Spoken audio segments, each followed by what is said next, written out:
que eu faço por ela.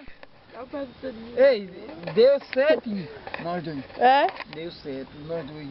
Toma ela Ela muito. que eu quero. Aqui é boa na enxada, é boa em tudo no mundo. Em tudo? Em tudo.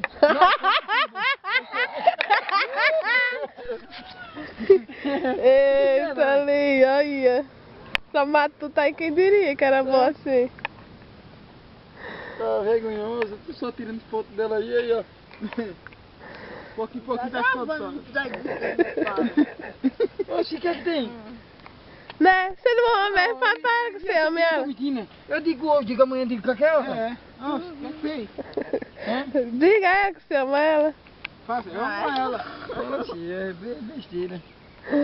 Ai, ai. Ai, Lia, tu queria coisa maior? Tá vendo? Tá quem pensava que ia ficar sem casar. Ia ficar dentro do sítio lá, tá vendo, pra vovô. Não, se eu não chegasse lá, os outros tinham coragem não. Daquele mochito, ia ter coragem. Ninguém tinha coragem não, medo de vovô pegar. Eu fosse do meu jeito assim, eu dava nós grande trucilo, todo jeito assim. No meu jeito, quando eu comecei a namorar, quem botou no pé dele foi eu. Digo, o casamento é rápido. Ele falou o que, Zé? Ele falou o quê? Começou a enrolar, e Tito Cadê disse, não, se ele quer casar, faça o casamento. Faça, é besteira. Eita, ela queria. Quando tu falou em casamento pra ela? Era o sonho dela.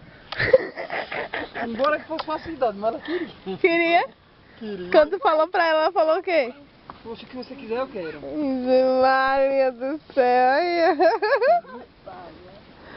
Ai, ai. Eu não imaginava não, Lia, tu casada não. Olha, Lia, Zefinha, disse Paula que falou que não só quer casar em São não. Paulo. Paula falou. Hein? Não quero casar nunca não. Eu falei que só quero, se for caso for no sítio. Quem? Tava pensando. Pra ir morar no sítio, não vem nem a pau. E tu foi morar no sítio? Hã? E tu morar no sítio? Mas quando eu era pequenininha, dependia de pai. Depois. Tem melhor não.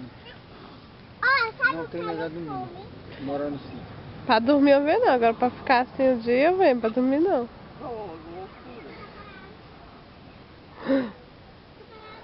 Ai, ai. Eu fome do sítio, então você tem alguma